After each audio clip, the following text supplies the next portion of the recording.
कल्पना कीजिए आप एक व्यस्त भारतीय शादी में हैं। कमरा ऊर्जा, हंसी और अपरिचित चेहरों के समुद्र से भरा है।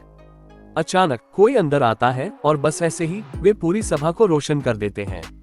वे सभी से सहजता से बात करते हैं, कोने में बैठे शर्मीले रिश्तेदारों से लेकर बगल में बैठे गंभीर बुजुर्गों तक। उनका रहस्य क्या है? वे लोगों को तुरंत उन्हें पसंद करने, उनकी बात सुनने और यहाँ तक कि उनके विचारों का पालन करने के लिए कैसे प्रेरित करते हैं? इसका उत्तर लगभग एक शताब्दी पहले लिखी गई एक पुस्तक में निहित है, जो आज भी उतनी ही प्रभावशाली है जितनी पहले थी। डेल कार्नेगी द्वारा लिखित how to win friends and influence people. ये पुस्तक सिर्फ दोस्त बनाने के बारे में नहीं है, ये सार्थक रिश्ते बनाने, लोगों को सकारात्मक रूप से प्रभावित करने और आपके व्यक्तिगत और व्यावसायिक जीवन दोनों में दरवाजे खोलने के बारे में है। इस वीडियो में मैं आपको इस महान पुस्तक के शाश्वत रहस्यों से परिचित कराऊंगा, सरल शब्दों में समझाया गया है तथा व्यावहारिक उदाहरणों के साथ जिनसे भारत में कोई भी व्यक्ति जुड़ सकता है। इसलिए चाहे आप अपनी दोस्ती में सुधार करना चाहते हो, काम में सफल होना चाहते हो या बस एक अधिक आत्मविश्वासी और पसंद करने योग्य व्यक्ति बनना चाहते हो, मेरे साथ बने रहें क्योंकि यह वीडियो आपके लोगों से जुड़ने के तरीके को हमेशा के लिए बदल देगा।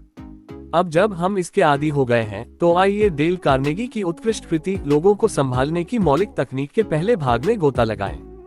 ये किसी के साथ भी मजबूत संबंध बनाने की आधारशिला है, चाहे वह आपका परिवार हो, दोस्त हो, सहकर्मी हो या सड़क पर अजनबी हो। आइए इन 3 प्रमुख तकनीकों का विश्लेषण करें। 1. आलोचना, निंदा या शिकायत न करें। ये स्पष्ट लग सकता है, लेकिन इसके बारे में सोचें, जब चीजें गलत हो जाती हैं तो हम कितनी बार दूसरों की आलोचना करते हैं। भारत में चाहे वह किसी दुकानदार को गलत बिल के लिए डांटना हो या किसी सहकर्मी को गलती के लिए दोषी ठहराना हो, आलोचना हमारी पहली प्रतिक्रिया होती है।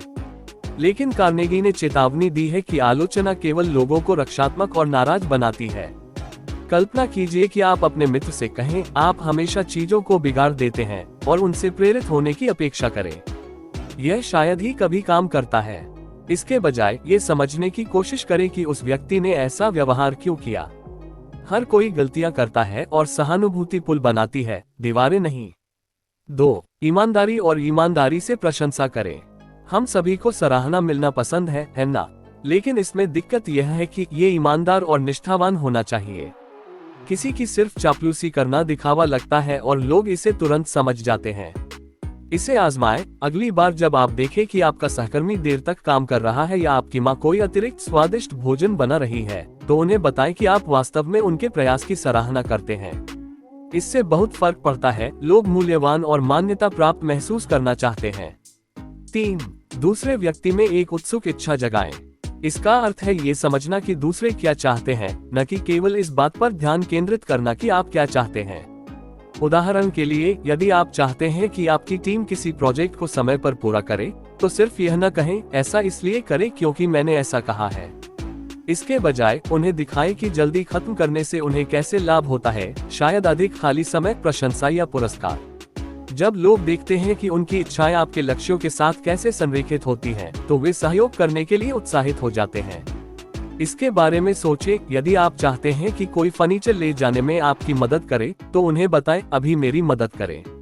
तुम्हें कहीं नहीं ले जाएगा, लेकिन कह रहे हैं, मेरी मदद करो और मैं तुम्हें शहर की सबसे अच्छी चाय पिलाऊंगा। यह एक ऐसा सौदा है जिसका कोई विरोध नहीं कर सकता। निर्बाध संक्रमण। इन मूलभूत तकनीकों में निपुणता प्राप्त करें और आप मानवीय रिश्तों के खेल में पहले से ही आगे होंगे।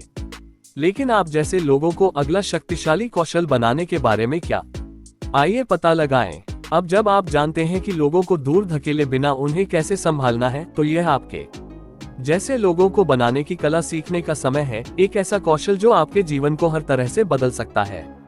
डेल कार्नेगी ने वास्तव में पसंद किए जाने योग्य बनने के 6 सरल लेकिन शक्तिशाली तरीके बताए हैं। और मेरा विश्वास करें, ये कोई तरकीबें नहीं हैं, ये शाश्वत मानवीय सत्य हैं जो मुंबई की व्यस्त सड़कों से लेकर भारत के शांत गांवों तक कहीं भी काम करते हैं।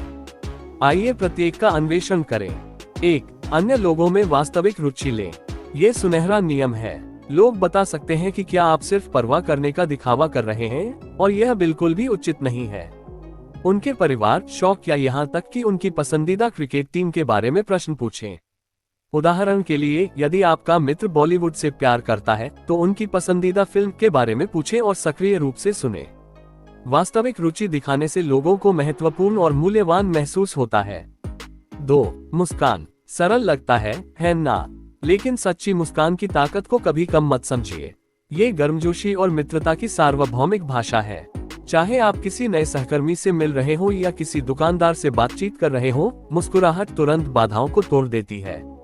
3. याद रखें कि किसी व्यक्ति का नाम उसके लिए सबसे मधुर ध्वनि है। भारत में नाम लंबे और कभी कभी उच्चारण में कठिन हो सकते हैं, लेकिन प्रयास करना बहुत मायने रखता है। कल्पना कीजिए कि आप अपने दोस्त को उनके सही नाम से या इससे भी बेहतर उनके उपनाम से बुलाते हैं। ये सम्मान और देखभाल दर्शाता है। अगली बार जब आप किसी नए व्यक्ति से मिलें, तो उसका नाम मन ही मन नोट कर लें और उसका बार बार प्रयोग करें।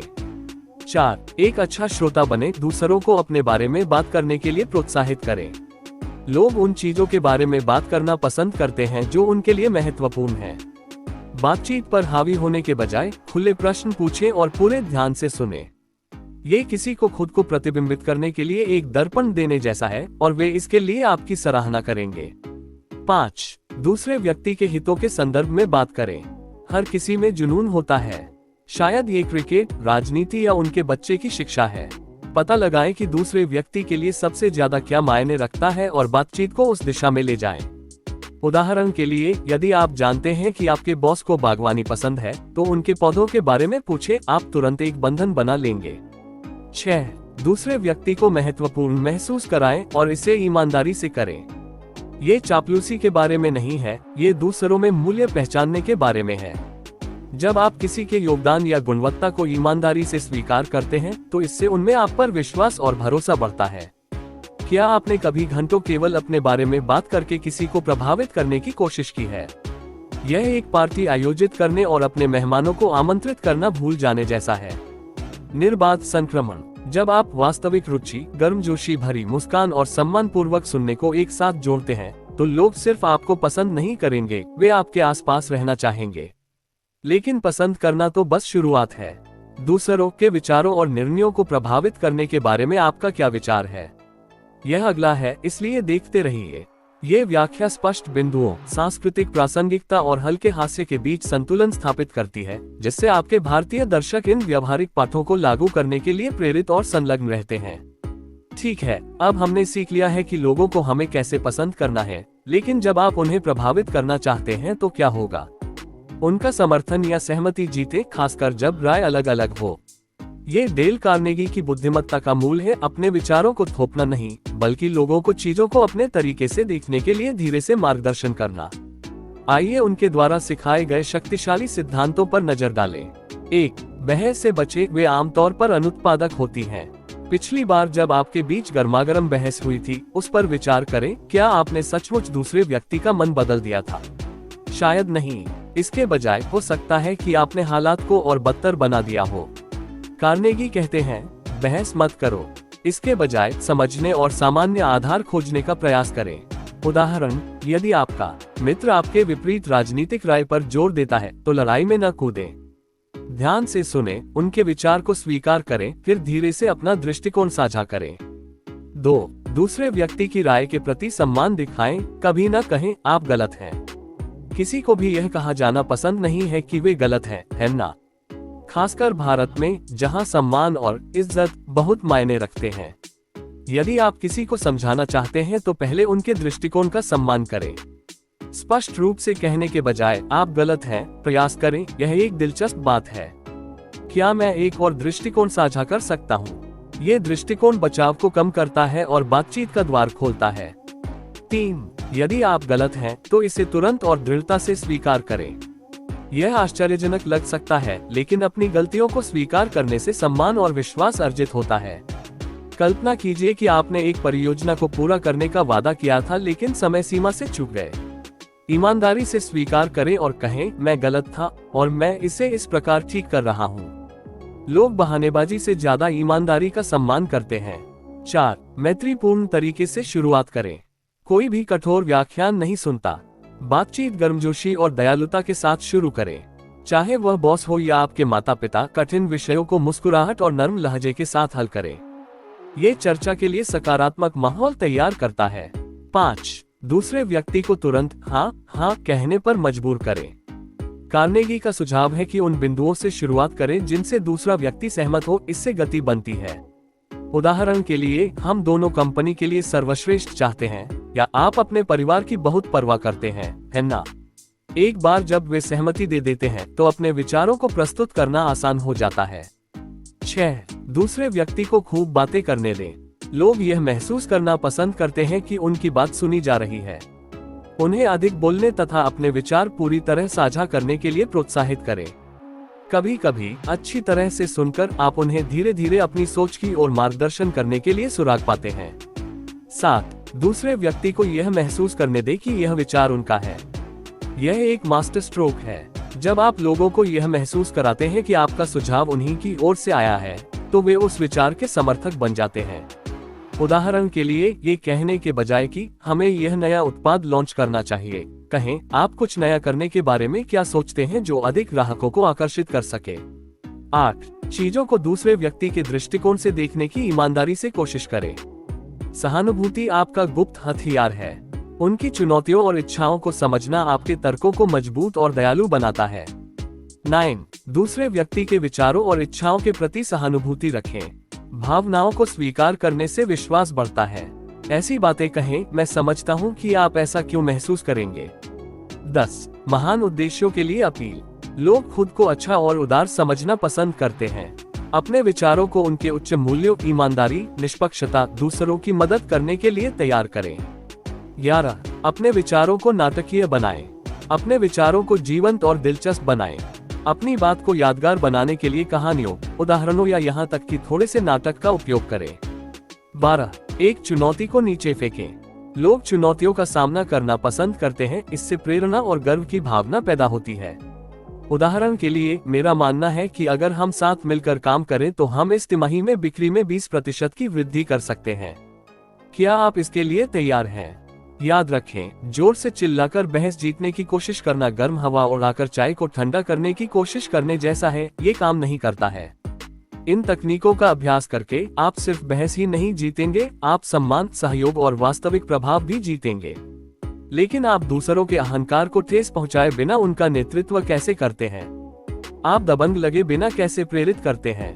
अगला भाग बिल्कुल इसी बारे में है। अब आइए नेतृत्व की कला में गोता लगाएं, दूसरों की भावनाओं को ठेस पहुंचाए बिना या उन्हें आपसे नाराज किए बिना उन्हें सुधारने, बढ़ने या बदलने के लिए प्रभावित करने का कौशल। ये भारतीय संस्कृति में विशेष रूप से महत्वपूर्ण है, जहां सम्मान और रिश्ते महत्वपूर्ण हैं। किसी को भी खुले तौर पर शर्मिंदा होना या आलोचना करना पसंद नहीं है। ये संदेश और रिश्ते दोनों को बर्बाद कर सकता है।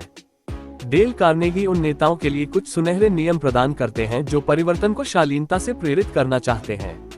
आइए एक एक करके इनका अन्वेषण करें। 1. प्रशंसा और ईमानदार प्रशंसा से शुरुआत करें। कोई भी प्रतिक्रिया या सुधार देने से पहले किसी अच्छी चीज को पहचानने से शुरुआत करें। उदाहरण के लिए, यदि किसी कर्मचारी ने गलती की है तो कहें, आपने प्रस्तुति में बहुत अच्छा काम किया है और मैं आपके प्रयास की सराहना करता हूं। इससे लोग आपके सुझावों को सुनने के लिए अधिक खुले होते हैं, क्योंकि उन्हें ऐसा महसूस नहीं होता कि उन पर कोई हमला हुआ है। 2. लोगों की गलतियों की ओर अप्रत्यक्ष रूप से ध्यान आकर्षित करें। सीधे उंगली उठाने के बजाय कोमल संकेतों या प्रश्नों का प्रयोग करें। उदाहरण के लिए, मैंने देखा कि रिपोर्ट थोड़ी देर से प्रस्तुत की गई थी।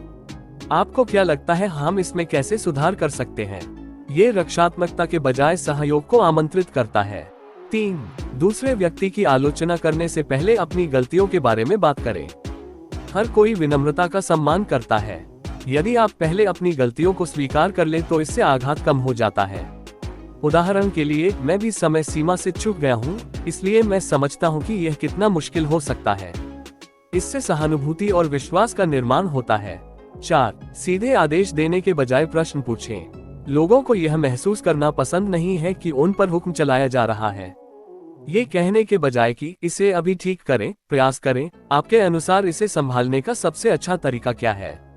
ये जिम्मेदारी और रचनात्मकता को प्रोत्साहित करता है। 5. दूसरे व्यक्ति को अपना चेहरा बचाने दें। किसी को भी सार्वजनिक या निजी तौर पर शर्मिंदा या अपमानित करने से बचें। भारत में सम्मान ही सब कुछ है। किसी को अपनी गरिमा बनाए रखने देने से वफादारी और खुलेपन को बढ़ावा मिलता है। 6. छोटे से छोटे सुधार की प्रशंसा करें और हर सुधार की प्रशंसा करें। छोटी छोटी प्रगति पर भी तुरंत ध्यान दें। ऐसी बातें कहें, अपनी रिपोर्ट सुधारने में बहुत बढ़िया काम किया।